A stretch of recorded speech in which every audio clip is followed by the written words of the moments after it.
Ceci est un livre audio autogénéré par Google. Partie I, l'industrie TV anglophone transatlantique et cet ouvrage. Introduction. Vous devez apprendre les règles du jeu. Puis, vous devez jouer mieux que n'importe qui d'autre. Albert Einstein. A. Présentation. L'industrie télévisuelle a longtemps été étudiée en sociologie de la télévision, ses conditions de travail discutées en études de production, ses textes examinés minutieusement en analyse textuelle. Mais qu'est-ce qui motive l'industrie de la télévision? Qu'est-ce que le succès, pour les professionnels de l'industrie? Comment l'appréhendent-ils et en discutent-ils? L'objet de cette monographie, liée à ma recherche doctorale, effectuée à l'université d'East Anglia au Royaume-Uni et donc rédigée en anglais, est d'analyser le concept de réussite à travers les discours de ceux qui en sont au cœur, à savoir les professionnels du secteur. Il s'agit là d'une étape essentielle pour les recherches liées aux études culturelles, aux procédés de production et la sociologue télévision afin de mieux comprendre l'industrie TV et ce qui la motive, elle et ses membres. En effet, au risque d'enfoncer une porte ouverte, j'irai jusqu'à dire qu'aucune industrie, organisation ou être humain ne tente jamais quoi que ce soit dans le but d'échouer. Nous voulons tous, ou du moins nous espérons, réussir et par conséquent accomplir cette entreprise quelle qu'elle soit. En tant que telle, lorsque l'industrie télévisuelle crée et diffuse des programmes et lorsque des personnes travaillent à des degrés divers sur ces programmes, c'est avec certains objectifs en tête qu'ils considéreront comme une marque de succès. Par conséquent, étudier le concept de réussite dans l'industrie de la télévision, ou toute autre industrie en l'occurrence, n'est pas seulement important, c'est primordial, car si l'on ignore ce que les professionnels ont à dire sur ce qui motive aussi bien eux-mêmes que l'industrie dans laquelle ils travaillent, et donc sur les différents objectifs et les mesures de réussite d'eux et sur ceux qui prennent les décisions, comment peut-on même commencer à comprendre la dite industrie? À ce stade, la présentation de l'orientation et l'intervention de cet ouvrage doivent être affinées. En effet, bien que l'on puisse se demander dans quel but l'industrie de la télévision produit-elle et diffuse-t-elle des programmes, ou plus précisément ici des fictions, ce livre pose la question suivante: qu'est-ce que le succès pour les professionnels de l'industrie de la télévision? La distinction ici est primordiale, puisque le fait de se focaliser sur les discours plutôt que sur des rapports écrits et autres données statistiques a deux logiques principales. Premièrement, pour des raisons évidentes et compréhensibles, de protection d'informations possiblement sensibles, et par crainte d'espionnage industriel, il serait difficile d'accéder à un certain nombre de ces documents, et donc, l'accès, en termes d'entité de la télévision comme de cas étudiés par exemple, aurait probablement été beaucoup plus faible que ce ne sera le cas ici. Deuxièmement, et même surtout, le fait d'étudier les discours des professionnels, qui sont comme je viens de l'écrire au cœur de cette industrie, plutôt que d'examiner des faits et des chiffres froids, nous permet de nous concentrer sur l'élément humain, avec tout ce que cela implique. Cela inclut la subjectivité inhérente à leur discours, ce qui est exactement ce qui nous intéresse ici, les choix faits pour se présenter et se représenter,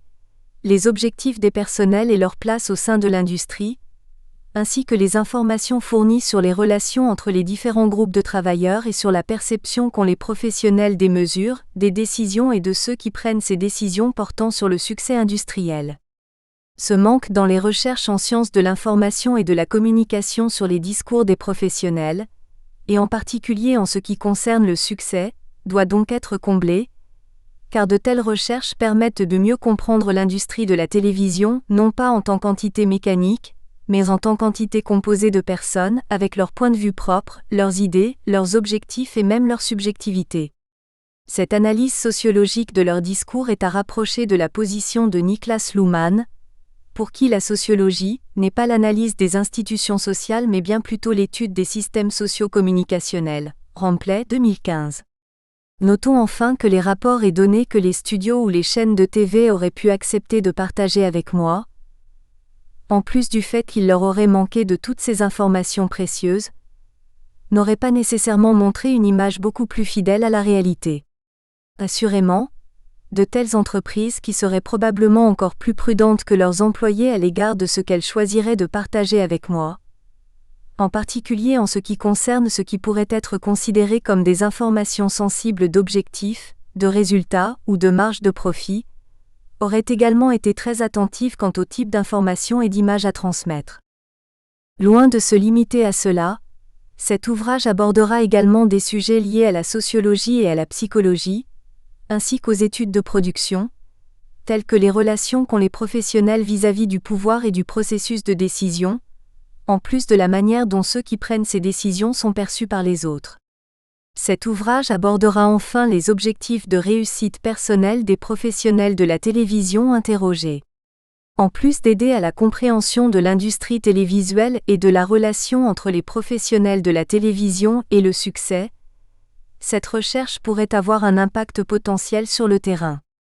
En effet, même ce serait excessif de parler d'analyse d'intervention, Intervention Analysis, Hartley, 1992 sur 5-6, ce livre ne visant pas à analyser la situation pour la changer, confère Hartley, 1999 sur 215, les professionnels interrogés ont à plusieurs reprises exprimé leur intérêt envers le sujet et envers l'opinion de leurs collègues. Les discours présentés dans cet ouvrage proviennent d'entretiens qualitatifs semi-dirigés d'une durée d'une demi-heure à 1h30, avec 16 professionnels de l'industrie télévisuelle britannique et américaine, présentés en détail dans le chapitre 2, qui acceptèrent tous d'être cités nommément dans des publications scientifiques liées à cette recherche, permettant ainsi à celle-ci d'offrir un nouveau regard s'extirpant du carcan de L'. Anonymat souvent très, voire trop présent dans les recherches faisant appel à des participants humains. Les entretiens furent réalisés en personne et par téléphone, en anglais, et leur contenu sera intégralement traduit en français pour ce livre. Le dictionnaire Collins 2015 définit le succès comme étant l'issue favorable d'une tentative d'atteindre la richesse, la renommée, etc. Une définition très similaire à celle des d'Oxford Dictionnaire 2016a, 1. La réalisation d'un objectif. 1. L'atteinte de renommée, de richesse ou de statut social. Le Cambridge Dictionary 2016, quant à lui, ne tente pas de définir les éléments qui constituent le succès, ne mentionnant que la réalisation des résultats désirés ou souhaités en ce qui concerne le succès, comme un nom invariable, se concentrant ainsi uniquement sur le premier élément cité par les deux autres dictionnaires, la réalisation de quelque chose tenté. À cet égard, la prémisse de cet ouvrage suit de beaucoup celle du Cambridge Dictionary. Bien sûr, succès et réussite, se disant tous deux success en anglais, les deux termes étant considérés comme interchangeables dans ce livre, sont des termes discursifs complexes, plutôt que des termes qui pourraient simplement être explicités de manière spécifique à l'aide de définitions du dictionnaire. Le chercheur en marketing Agazadeh affirme que, parce que nous vivons actuellement en tant qu'êtres humains sophistiqués, en interaction avec des organisations compliquées, face à un environnement complexe et turbulent et devant des problèmes en constante évolution, une définition claire du succès ne peut être satisfaisante, 2016 sur 7, soutenant que nous pouvons supposer qu'il existe autant des définitions du succès qu'il y a de personnes, groupes, organisations, sociétés et entités dans le monde, ibidem. En affirmant qu'il cherche à savoir comment les professionnels de l'industrie de la télévision discutent du succès, ce livre considère le succès, ou la réussite, comme le résultat souhaité d'un projet quel qu'il soit. Ce qui constitue réellement un succès, en termes d'objectifs ou de mesures, et comment ces éléments sont appréhendés dans les discours des professionnels, font précisément partie des éléments auxquels cet ouvrage s'intéresse et ce qu'il cherche à analyser à travers les discours des enquêtés, ayant travaillé en lien avec des séries télévisées. En conséquence, le terme succès, ou ce qui le constitue, ne sera pas défini par moi ici, mais par les professionnels interrogés eux-mêmes, et ce sont leurs définitions et conceptions qui seront étudiées et discutées tout au long du livre. Enfin, il existe plus d'un concept ou notion de succès dans l'industrie de la télévision et parmi les travailleurs de l'industrie, d'où la forme plurielle, entre parenthèses, du terme notion dans le titre de l'ouvrage. Afin de traiter plusieurs notions pertinentes et interdépendantes, l'ouvrage utilise un certain nombre d'expressions telles que discours du succès, objectif de réussite et mesure du réussite. L'expression discours du succès fait référence au discours des professionnels en lien avec la notion de succès, tel que recueilli au cours d'entretiens que j'ai eus avec eux. Il reflète le point de vue, tantôt professionnels, tantôt personnels, des participants à cette recherche vis-à-vis de la notion de réussite et la manière dont ils abordent le sujet. Comme il sera démontré, il existe différents discours sur le succès, certains liés au succès personnel, d'autres au succès industriel, et il peut y avoir plusieurs discours au sein même de ces deux thèmes. Les objectifs de réussite sont les objectifs déclarés qui sont définis pour un type de programme donné, et qui doivent être atteints par le dit programme pour être considérés comme un succès. Les mesures du succès, enfin, sont les critères utilisés par les professionnels pour évaluer ou mesurer le succès tel qu'ils le définissent. 4. Que ces mesures soient liées à une notion industrielle du succès ou à une notion personnelle. Les concepts d'objectifs de réussite et de mesures de réussite, qui se retrouvent tous les deux dans les discours de réussite, sont donc proches, leur distinction principale étant liée à la temporalité. Alors que les objectifs sont fixés à l'avance, le succès est mesuré rétrospectivement. Avec ce livre, je souhaite contribuer à combler le fossé entre expertise académique et expertise industrielle et à dépasser ainsi le statu quo qui en découle, confère. Cornea, 2008/118. Ce faisant, et en donnant sens à une idée industrielle du succès, explorer son exégèse au sein de l'industrie de la télévision,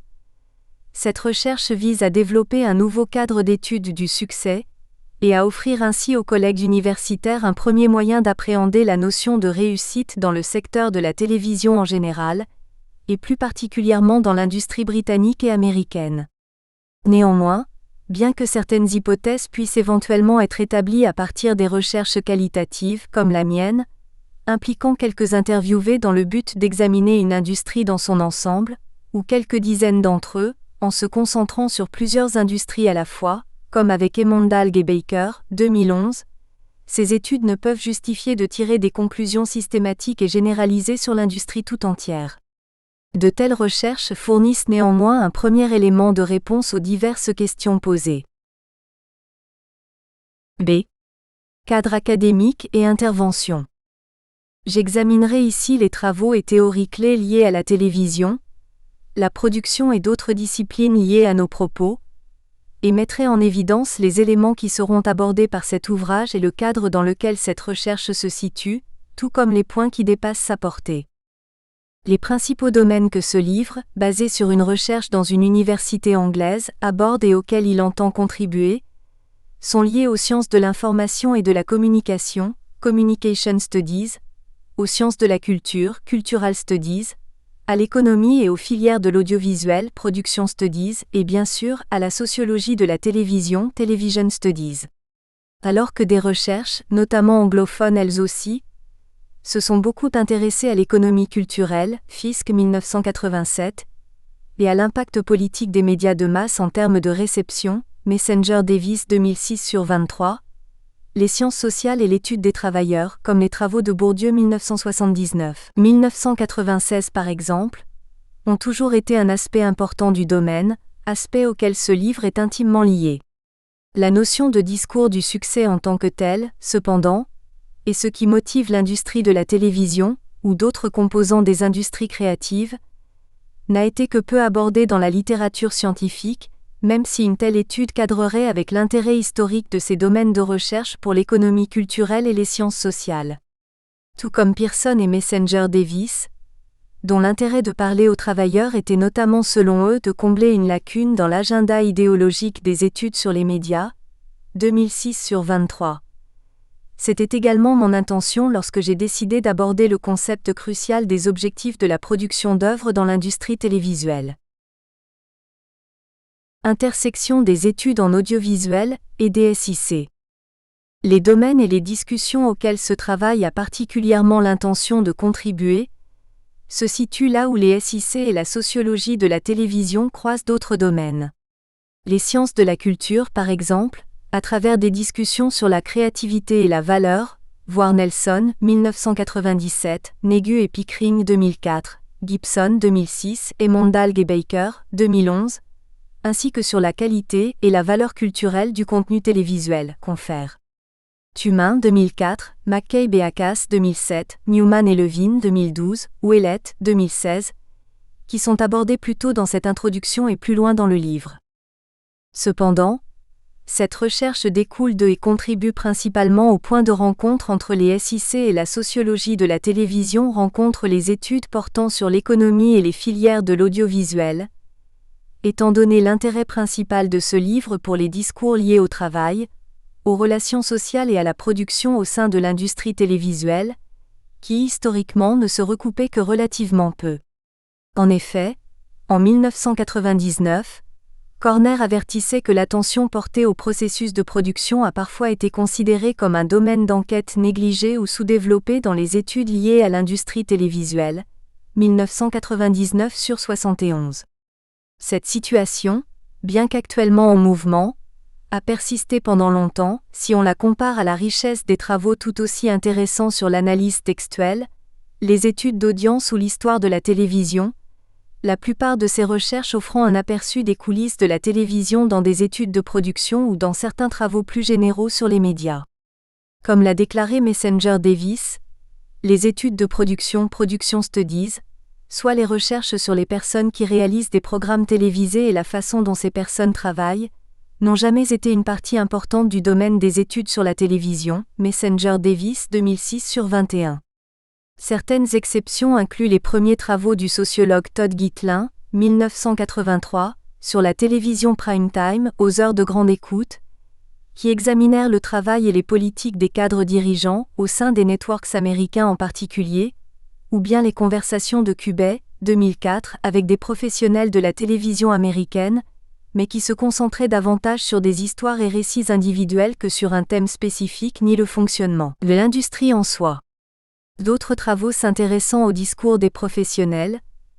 dans les pas desquels ce livre va pour ainsi dire, seraient les recherches de Pearson et Messenger Davis, 2004, lorsqu'elle examinait les contributions des professionnels interviewés ayant travaillé sur la franchise Star Trek en particulier, ou les travaux de Mills, 2009, sur les sitcoms, pour lesquels des entretiens avec des professionnels ont également été menés, l'accent étant mis sur l'aspect production des sitcoms. Parallèlement, d'autres travaux, tels que Johnson, 2010, ont continué à ouvrir la voie entre Television Studies et Production Studies, sans nécessairement le faire à travers des entretiens qualitatifs centrés sur les professionnels et sur leur discours. Au moment où j'ai commencé ma recherche doctorale au Royaume-Uni, en 2010, sur laquelle se base cet ouvrage, ces travaux n'étaient donc pas si nombreux parmi les études portant sur l'industrie audiovisuelle de manière générale vis-à-vis aux thématiques abordées ci-dessus, surtout en comparaison aux nombreux travaux réalisés par des universitaires de domaines d'études plus vastes que la télévision spécifiquement, tant en information-communication qu'en sociologie et en études de production comme Miege, 1979-1989, Bourdieu, 1979-1996, et Mondalg, 2002-2010, Hartley, 2005 ou Caldwell, 2008. Heureusement, l'étude de l'industrie télévisuelle, de ses pratiques et de l'organisation de sa production, Binel, 2013/2, s'est depuis quelques années largement développée, et la recherche qualitative sur le sujet a vu une augmentation exponentielle en termes publications ces dernières années, et ce partout dans le monde. Des exemples d'universitaires effectuant des recherches sur de tels sujets, et avec ces méthodes incluent Zhu, 2012, qui entreprit une étude approfondie de la télévision centrale de Chine, notamment par le biais d'entretiens avec des professionnels, Humberg, 2013, qui a interviewé des professionnels de la télévision câblée et des experts en marketing pour étudier l'impact de croyances et pratiques industrielles sur la production de programmes lesbiens, ou Redval, 2013, qui a étudié le processus d'écriture et de production de séries dramatiques de la Danish Broadcasting Corporation, Dr., à travers de l'observation participative et des entretiens avec des professionnels. Une telle tendance dans la production scientifique contemporaine continue de croître avec, pour ne prendre que l'exemple de 2015, et n'en citer que quelques-uns, Gimpel, 2015, qui a interviewé 22 cadres, à différentes étapes de ce qu'il considère comme la chaîne de valeur de la vidéo, Video Value Chain, sur l'avenir de l'industrie de la télévision et de la vidéo, Kai 2015, qui a examiné l'augmentation de la production et de la consommation de télé-réalité au Canada, en analysant les informations recueillies à partir de rapports de l'industrie, de résultats d'audimat et d'entrevues avec des professionnels, ou encore Chavez, 2015, qui a interrogé des professionnels de la télévision américaine sur les pratiques utilisées par l'industrie dans le but de comprendre le public latino-américain. Ce livre, qui est très lié à la fois aux sciences de l'information et de la communication et à l'économie et les filières de l'audiovisuel, cherche ainsi à contribuer à cette tendance s'intéressant à l'aspect de production et à l'expertise des professionnels à travers l'analyse de leurs discours, et ainsi à unir davantage des sujets et des mécanismes de recherche liés aux 18e et 71e sections universitaires françaises. Cela étant, de nombreux ouvrages cités dans cette partie, en raison des intérêts propres des chercheurs, avaient un champ de recherche relativement restreint, avec des sujets allant d'un type de chaîne nationale à un genre spécifique, voire même à un programme en particulier. Malgré le relativement petit nombre d'entretiens, 16, qui seront abordés en détail dans le chapitre 2, le fait que peu d'autres projets de recherche aient examiné un si large éventail de sections de l'industrie, chaînes commerciales gratuites, chaînes commerciales payantes, chaînes publiques, chaînes premiums et studios TV, et de profils de professionnels souligne encore davantage la nécessité d'un tel livre qui étudie non seulement un sujet généralement négligé mais pourtant, le concept de succès et de motivation dans l'industrie étudiée,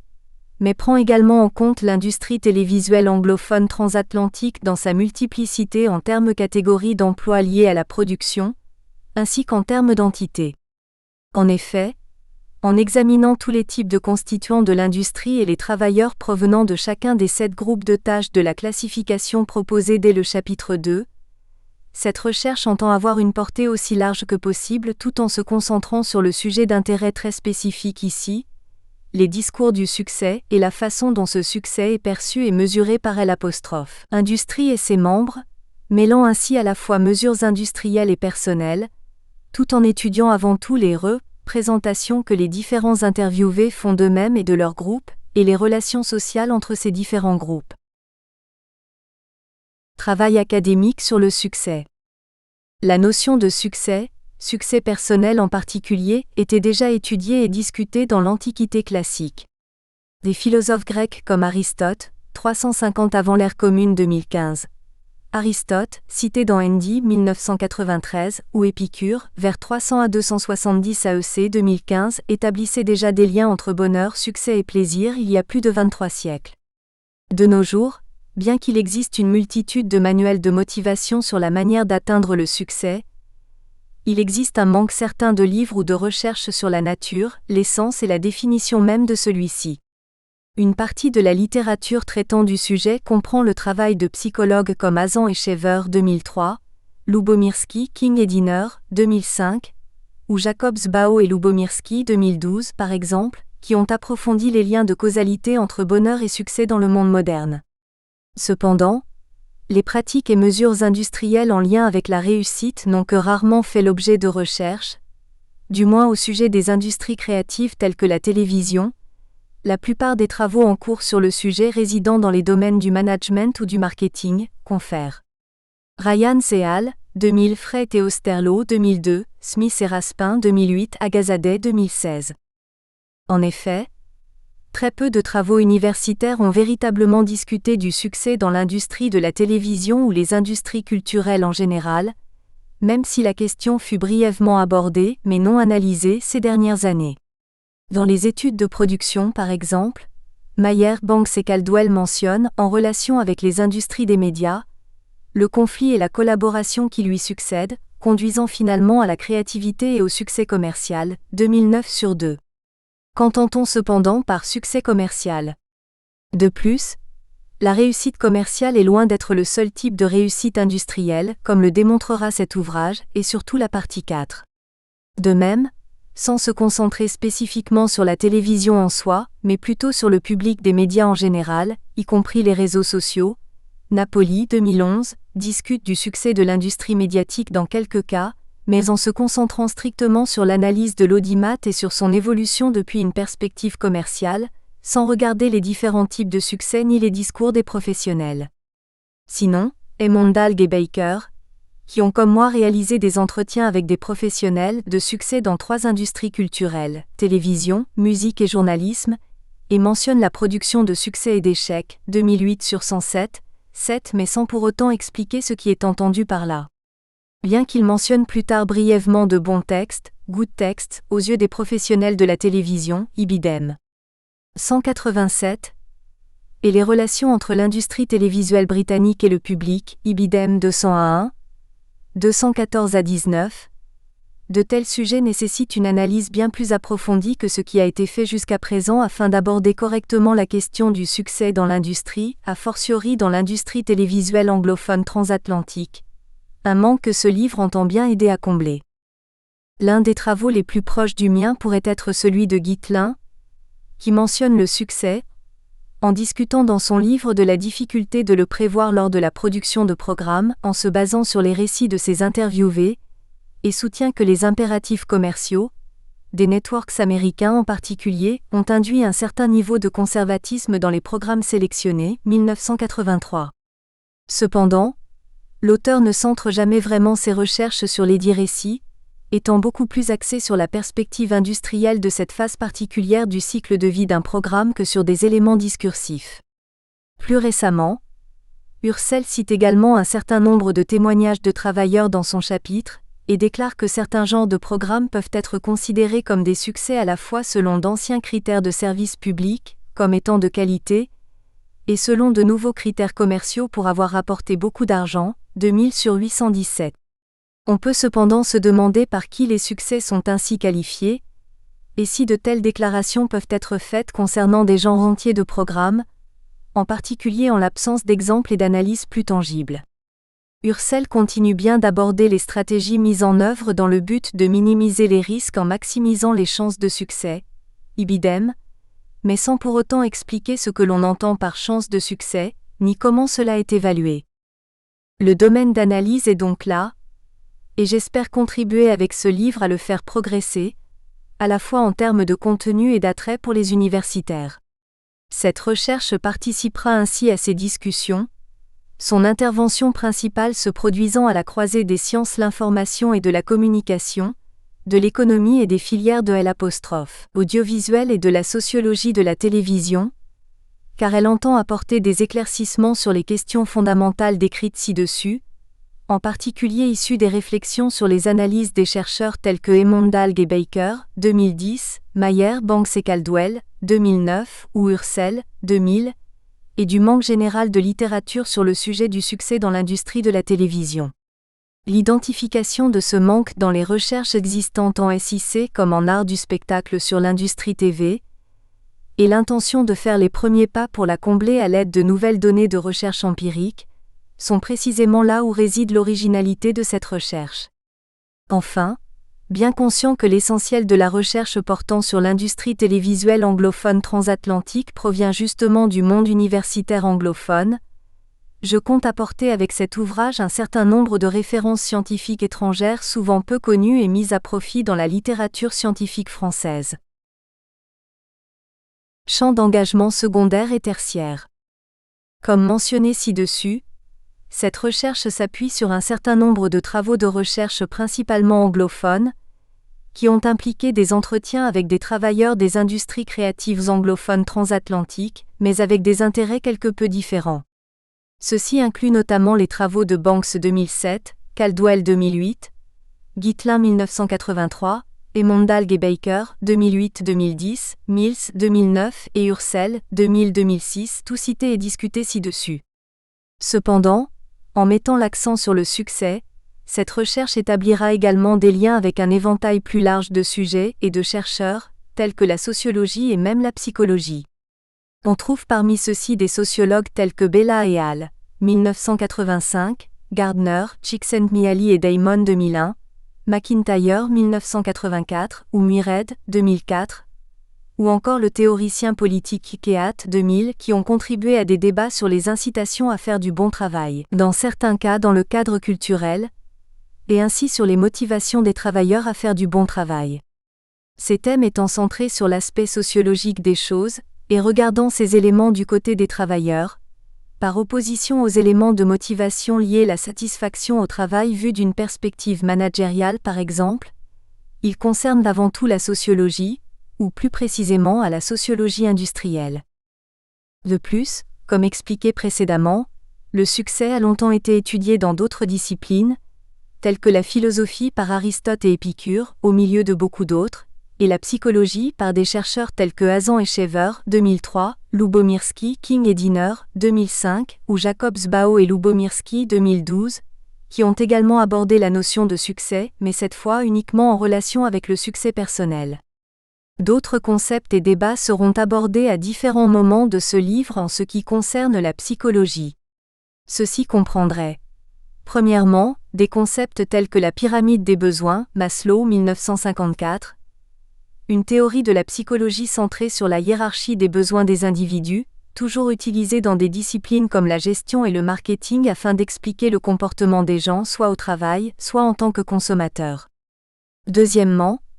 les débats relatifs à la théorie de l'attribution et au parti pris égoïste,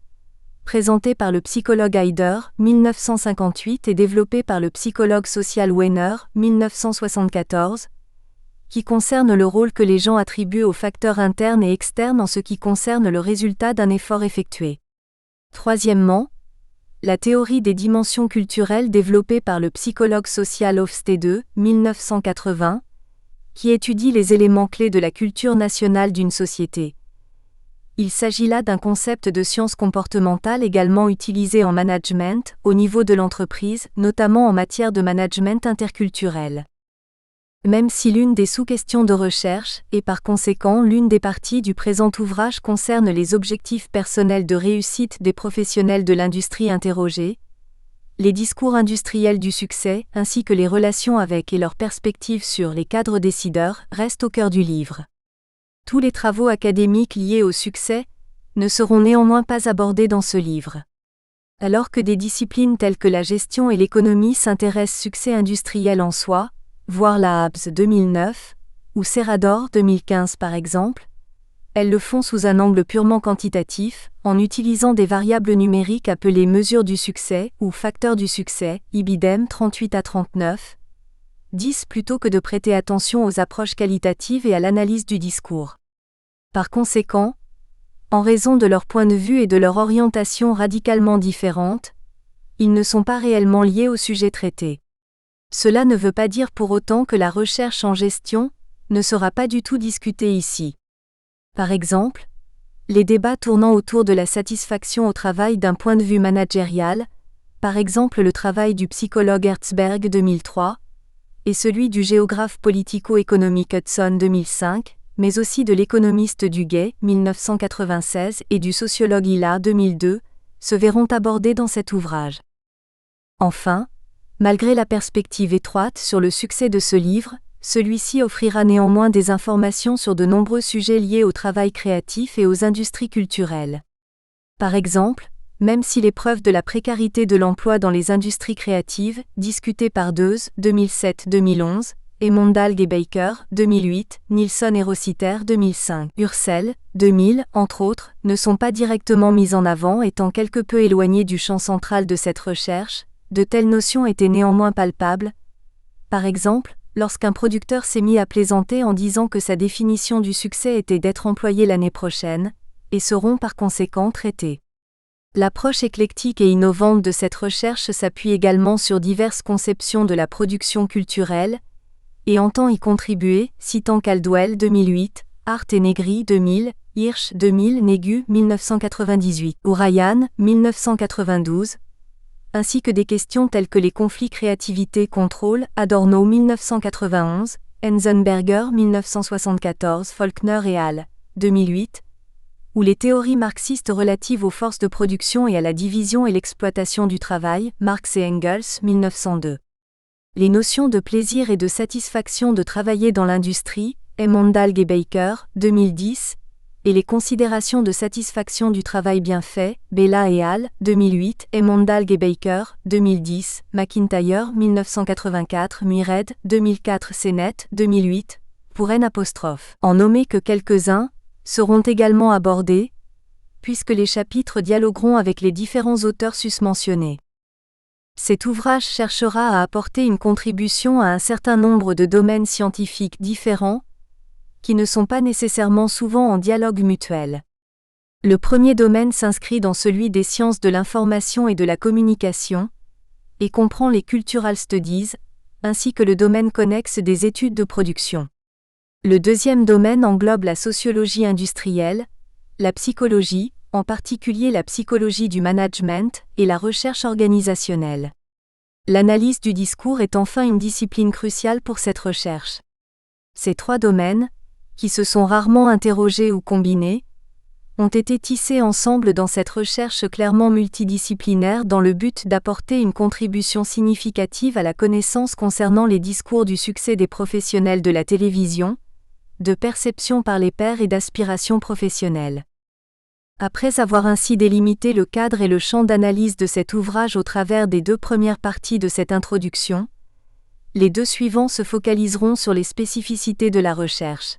Tout d'abord, en présentant sa principale question de recherche et ses sous-questions, avant d'exposer la structure du livre et de souligner l'argument principal et le but de chacune des 4 parties et des 10 chapitres qui le composent. C. Principale question de recherche. La question de recherche au cœur du livre est la suivante. Comment les professionnels appréhendent-ils les notions S de succès dans leur discours au sein de l'industrie télévisuelle anglophone transatlantique? Comme cela a été brièvement mentionné dans cette introduction, un S a été ajouté entre parenthèses au terme notion, afin de suggérer que, comme le livre le révélera, plus d'une seule notion de réussite fut abordée par les professionnels interrogés, tant au niveau professionnel que personnel. En tant que tel, ce manuscrit portera sur la manière dont les personnes interrogées négocient à la fois avec les notions personnelles et celles qui sont considérées comme les notions de succès, dans leur branche particulière de l'industrie, ainsi que la façon dont elles offrent parfois des nuances plus nuancées et des notions personnalisées de succès en lien avec leur rôle au sein de l'industrie. Cet ouvrage aborde le sujet traité en se concentrant sur 3 sujets principaux.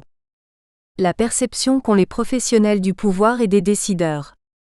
Les discours exécutifs industriels sur le succès rencontré parmi les différents constituants de l'industrie, networks, chaînes câblées, chaînes premium, chaînes de services publics et studios de télévision, et les définitions et discours personnels de la réussite de tous les professionnels participants, et le lien que ces définitions et discours ont ou n'ont pas avec la réussite industrielle, professionnelle, en offrant des connaissances et des perspectives venant l'industrie grâce à des entretiens avec des professionnels. Ce travail vise à mieux comprendre comment une notion aussi subjective que le succès, pour lequel il n'existe pas de définition convenue par les chercheurs, est abordée par les professionnels et est donc considérée comme délimitée, quantifiée, voire anticipée par l'industrie. Cela fournira un aperçu de la manière dont le succès industriel est perçu et représenté par les professionnels, sur les éléments avancés comme incitant les décisions prises au sein de ces diverses entités, et sur la façon dont ces choix, impératifs, processus et décideurs sont perçus par les travailleurs de l'industrie TV. Enfin, cette focalisation permettra de mieux comprendre les éléments qui motivent les professionnels eux-mêmes, à travers ce qu'ils présentent comme leur propre définition personnelle du succès. Bien sûr, beaucoup de sujets furent abordés lors de chaque entretien et ce livre pourrait couvrir beaucoup des autres sujets évoqués lors de ces discussions. Ce ne sera pas le cas pour 2 raisons principales. La première et la plus pragmatique est que l'espace apporté par un ouvrage, ici environ 265 pages, ne permet pas de discuter d'un trop grand nombre de sujets. Il a donc fallu effectuer une sélection, ce qui m'amène à la deuxième raison. J'ai choisi de me concentrer sur les relations de pouvoir, à travers des représentations d'autres groupes et du soi, les discours du succès industriel tels que présentés par les cadres décideurs et les discours du succès personnel, tels que traités par chaque participant car mon but est de centrer la recherche mise en avant dans ce livre sur le facteur ou l'aspect humain des discours et sur l'individu se trouvant derrière, faillible, subjectif, humain. Par conséquent, bien que certains éléments pratiques et techniques soient évidemment présents dans les citations présentées ici, l'élément essentiel de cet ouvrage demeure la manière dont les personnes au cœur de cette industrie parlent d'elles-mêmes, parlent des autres groupes de personnes, parlent de leurs rêves, professionnels ou personnels, et perçoivent et représentent l'industrie et ses propres objectifs et mesures de réussite. Cependant, l'existence même du succès est plutôt impossible à prévoir. Comme Hartley le fait remarquer à juste titre, les sociétés de l'industrie télévisuelle ne savent pas à l'avance laquelle de leurs créations sera le hit ou le flop de cette saison, 2005/29. Comment alors choisissent-ils les programmes qui devraient diffuser et ceux qui ne le devraient pas, et comment sont évalués les programmes existants? En étudiant les discours eux-mêmes et en particulier, en soulignant les points d'accord et de désaccord entre les différents professionnels interrogés, je vise à trouver un moyen pertinent de classer ces discours, cartographiant ainsi les principaux courants de pensée, ou approches, parmi les membres de l'industrie de la télévision. Tout en gardant à l'esprit les limites des données fournies, cet aperçu à la fois des pratiques industrielles liées au succès et des perspectives des professionnels sur leurs propres mesures de réussite permettra d'expliquer davantage non seulement ce qui motive cette partie de l'industrie, mais aussi la manière dont elle réfléchit à propos d'elle-même, de ses membres, de ses objectifs et de ses décisions, permettant ainsi aux universitaires de mieux comprendre tant les motivations que la réflexivité de l'Industrie TV par rapport à ses propres objectifs et mesures du succès. Par conséquent, cela contribuera à accroître notre connaissance de l'industrie de la télévision anglophone, transatlantique, elle-même, et en particulier de ses membres et de leur point de vue sur ces questions et pratiques industrielles clés.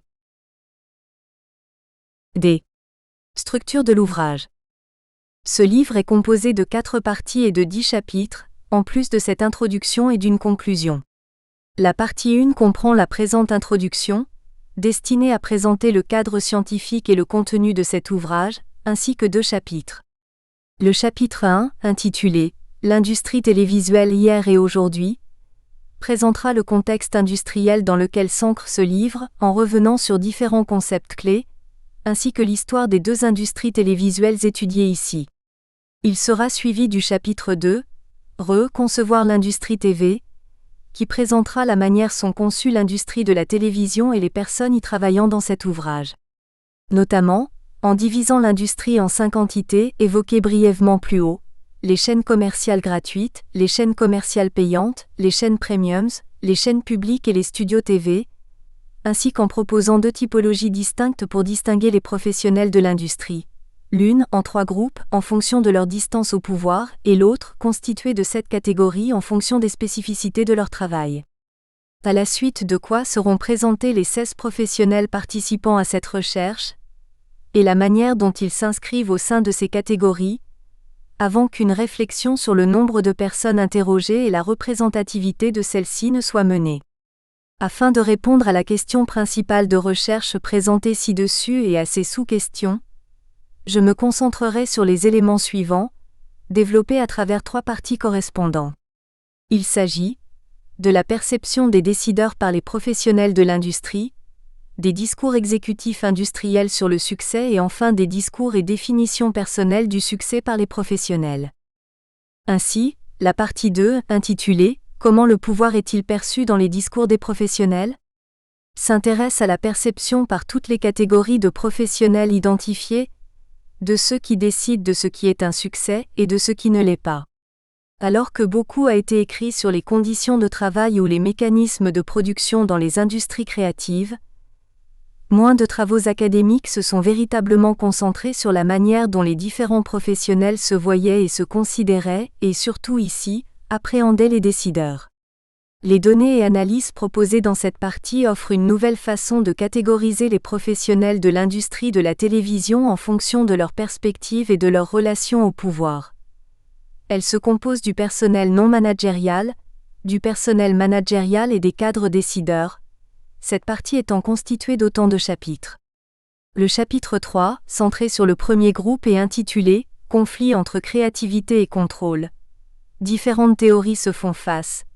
examine les conflits entre créativité et contrôle, et tente de recontextualiser ces positions par rapport à 2 théories académiques opposées, avant d'établir enfin 2 raisons derrière cette aliénation. Ce faisant, il montre également que les positions romantiques systématiques, tout comme les positions les réfutant catégoriquement, doivent être nuancées, les nouvelles données apportées dans cette recherche appelant à une position plus équilibrée. Le chapitre 4, qui offre une présentation plus articulée et précise du personnel managérial, a pour titre « Antagonisme managérial envers le pouvoir exécutif ». Différentes identités pour différentes perspectives, et soutient que des identités différentes peuvent entraîner des perspectives différentes pour les personnels managériaux. Ce faisant, il explique comment la créativité permet de scinder en deux la perspective managériale,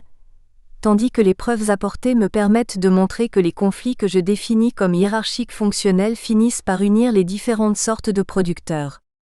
Enfin, le dernier des 3 chapitres de cette partie 2, le chapitre 5, s'intitule « Les cadres décideurs selon leurs propres mots ». Se concentrant sur ces derniers, il montre que leur autoréflexivité peut être divisée en 2 formes ou fonctions. L'une pour présenter leur activité et eux-mêmes, et l'autre pour défendre ces 2 sujets. Je discute d'abord des 3 manières descriptives dont les dirigeants parlent d'eux-mêmes, avant de me concentrer sur leur mécanisme de défense discursif et sur son utilisation. Cette partie présente donc des informations importantes sur les relations de pouvoir au sein de l'industrie, tout en montrant la nécessité de nuancer et de compléter les affirmations existantes sur le sujet. La partie 3 est intitulée « Comment le discours exécutif hiérarchise-t-il les mesures et appréhende-t-il le succès ?» Elle est, elle aussi, divisée en 3 chapitres afin de présenter les 3 types de discours sur la réussite industrielle identifiés dans les récits des décideurs. Le chapitre 6, intitulé « Discours du succès axé sur les ventes d'audimat, le discours commercial », analyse les récits centrés sur les ventes d'audimat ou le discours exécutif commercial et reflète les discours des institutions commerciales telles que les networks et les chaînes câblées. Il se concentre d'abord sur la façon dont le public est appréhendé de manière discursive,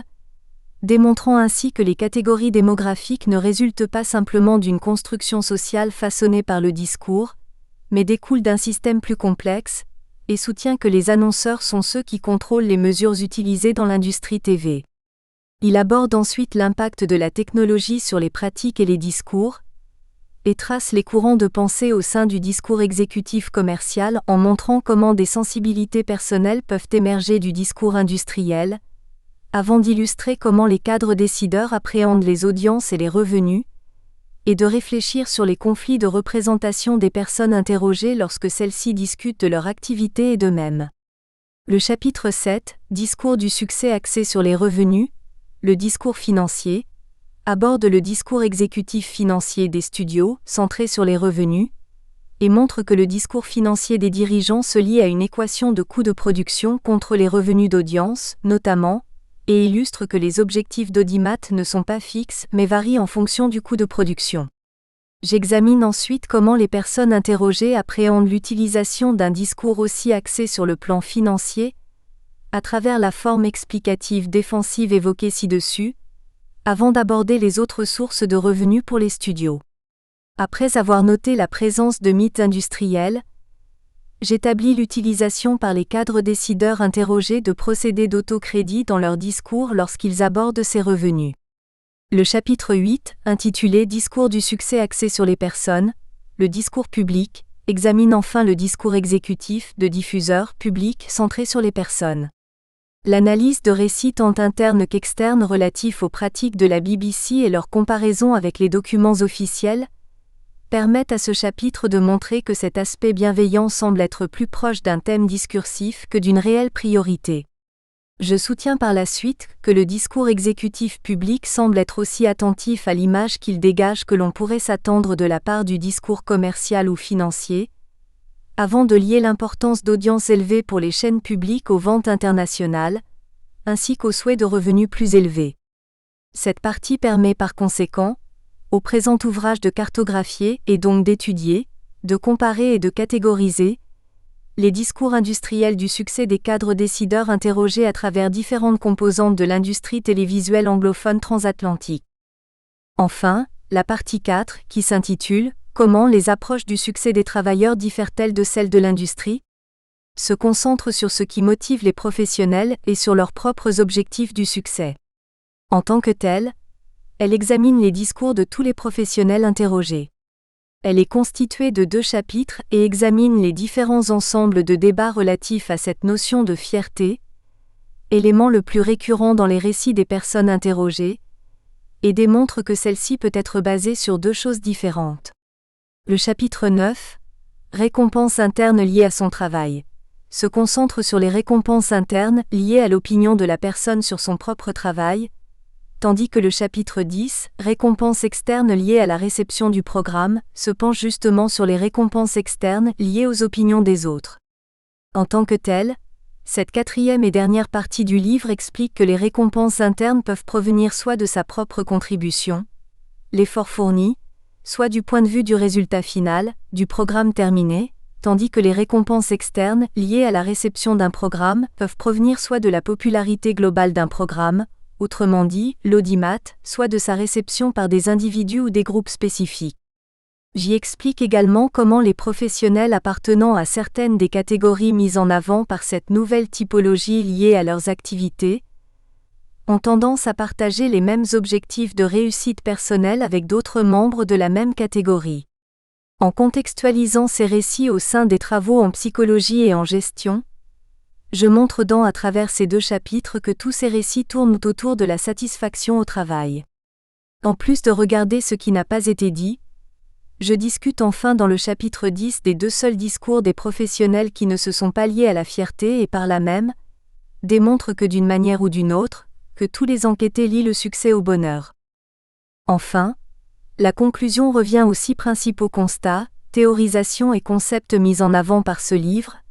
avant de réfléchir sur des possibilités futures de développement pour des recherches portant sur des sujets similaires. Chapitre I. L'industrie télévisuelle, hier et aujourd'hui. A. L'industrie télévisuelle et les industries créatives, culturelles. Après avoir présenté le sujet de cette recherche, il apparaît important de discuter des questions liées au cadre dans lequel elle se déroule, un cadre que Emondalg et Baker considèrent comme l'industrie des médias la plus importante de toutes, 2008 sur 102,